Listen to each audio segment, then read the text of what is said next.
স্টেজে পাশে থাকবে। আসসালামু আলাইকুম ওয়া রাহমাতুল্লাহি ওয়া বারাকাতুহু নাহমাদুহু ওয়া নুসাল্লি আলা রাসূলিল কারীম আম্মা বা'দ। অদ্য বাংলা রিনিয়াস সেন্টার আয়োজিত প্রতিবার বিকাশ প্রোগ্রামের সভাপতি পরিচালক জিম্মাদার বিশিষ্ট ওলামায়ে কেরাম এবং আমার সামনে বসা দূর দূরান্ত থেকে আগত তিনি এলেন পিপাসু ইমানদার ব্যক্তিবর্গকে জানাই আন্তরিক অভিনন্দন।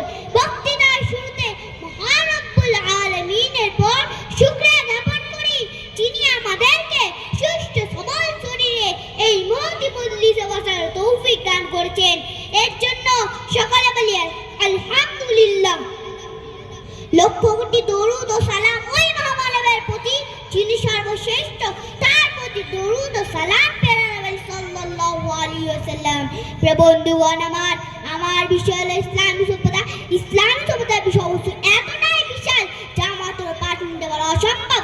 তার উপরে আমার মতো সামান্য একটি বাচ্চার পক্ষে যেহেতু এটি একটি প্রতিবার বিকাশ প্রোগ্রাম, তাই আমি আপনাদের সামনে ইসলামী সভ্যতার বিষয় সংক্ষেপে উপস্থাপন করব ইনশাআল্লাহ। প্রিয় বন্ধুরা আমার, সর্বপ্রথম আমরা জেনে নিই ইসলামী সভ্যতা কি এবং তা আমাদের কি উপহার দেয়। ইসলামিক নিয়ম-নীতি অনুযায়ী জীবন পরিচালনা করেন নামই হলো ইসলামী সভ্যতা। যখন সারা দুনিয়া জুড়ে ছিল অন্যায়, অবিচার, জুলুম, নির্যাতন, হানাহানি, মারামারি, রাহাজানি, হত্যা, খুন সর্বদাই লেগে থাকতো। এমনকি তারা নিশ্চয়তা নিজ হস্তে দমন করে ফেলতো। নিঃসৎ মাতাকে বিবি বানিয়ে নিত। তাদের জিনা বিচার ছিল নিত্যদিনের অভ্যাস। এমন সময় আল্লাহ রাব্বুল আলামিন কুরআনের মধ্যে বর্ণনা করেন, তোমরা সকলে অগ্নিগর্ভে নিকটবর্তী ছিলে, সেখান থেকে তোমাদেরকে উদ্ধার করা হয়েছে। সভ্যতা এবং মানবতার এমন নাজুক অবস্থায় অসভ্য জাতিকে সভ্য জাতিতে পরিণত করার জন্য আরব কাপ্তের বুকে সাইয়্যিদুল মুরসালিন খতিমুন নবীন রাহমাতুল লিল আলামিন হযরত মুহাম্মদ সাল্লাল্লাহু আলাইহি ওয়াসাল্লাম আগমন করেছেন। সেই জাহেলিয়াতের যুগে জাতিকে ভালোবেসে ধন্য হয়েছেন। তারাই একমাত্র ইসলামিক সুশীতল জায়গা অবস্থান হয়েছেন। তারাই হলো সেই সোনালী যুগের মানব। তাদের সম্পর্কে আল্লাহ রাসূল বলেছেন, আমার সাহাবাগণ হলেন তার অতুল্য। তাদের একজনকে যদি কেউ অনুসরণ করে তাহলে সে হেদায়েত পেয়ে যাবে।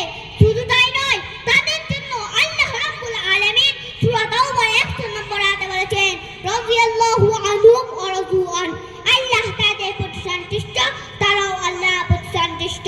প্রিয় বন্ধুগণ আমার, সেই হুজুর পাক সাল্লাল্লাহু আলাইহি ওয়াসাল্লাম অক্লান্ত পরিশ্রম করে এবং সীমাহীন কষ্ট সহ্য করে সেই জাহেলিয়াতের যুগের ভ্রাতৃত্বের অধিকার স্থাপন করেছেন। তিনি আমাদেরকে ইসলাম সভ্যতা শিখিয়েছেন, বড়দেরকে সম্মান করা, ছোটদেরকে স্নেহ করা, ভালোবাসা, আত্মীয় স্বজন এবং পাড়া প্রতিবেশীদের সাথে ভালো আচরণ করা, মা বাবার খেদমত করা, তাদের সম্মান করা। তিনি ইসলাম সভ্যতাই শিখিয়েছেন। চুরি, ডাকাতি, জিনা, ব্যভিচার, সুদ, ঘুষ ও অন্যান্য নিকৃষ্ট কাজ থেকে বিরত থাকা।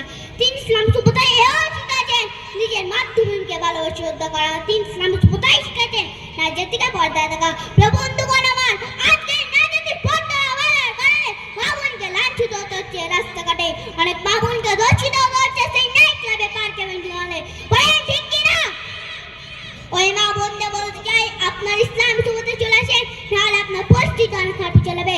শুধু তাই নয়, আজকে বিশ্বের দিকে দেখালে বোঝা যায় তারা আধুনিকতার নামে নব্য তরুণ তরুণদের নিয়ে যাচ্ছে অন্ধকার যুগে। তাদের নিঃস্ব সমগ্রামের মাধ্যমে আজকে যুব সমাজ ও তরুণ তরুণীদের অনেক খারাপ কিছু দেখাচ্ছে। তারা আমার নিজেও শিক্ষা চালাচ্ছে, যার ফলে আজকের মুসলমান ভাই বোনেরাও তাদের বৃদ্ধ মা বাবাকে রেখাচ্ছে বৃদ্ধাশ্রমে। পশ্চিমা সভ্যতা আমাদেরকে এমনভাবে গ্রাস করে নিয়েছে যে আমরা সেখান থেকে কোনোভাবে বেরোতে পারছি না। কিসের জন্য? আমাদের মাঝে হুজুর পাক সাল্লাল্লাহু আলাইহি ওয়াসাল্লামের আদর্শ দেখা যায় না, হুজুর পাক সাল্লাল্লাহু আলাইহি ওয়াসাল্লামের সুন্নাহ দেখা যায় না।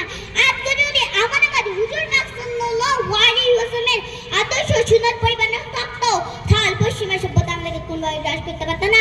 তাই বলি, আজকে চলেন ঘুরে আসি অন্য জগৎ থেকে, ইসলাম সভ্যতা ঢুকে যায়, পশ্চিমা সভ্যতা থেকে বার হয়ে আদর্শ সমাজ অর্জন করি। কারণ ইসলাম সভ্যতা রয়েছে হুজুর পাক সাল্লাল্লাহু আলাইহি ওয়াসাল্লামের আদর্শ।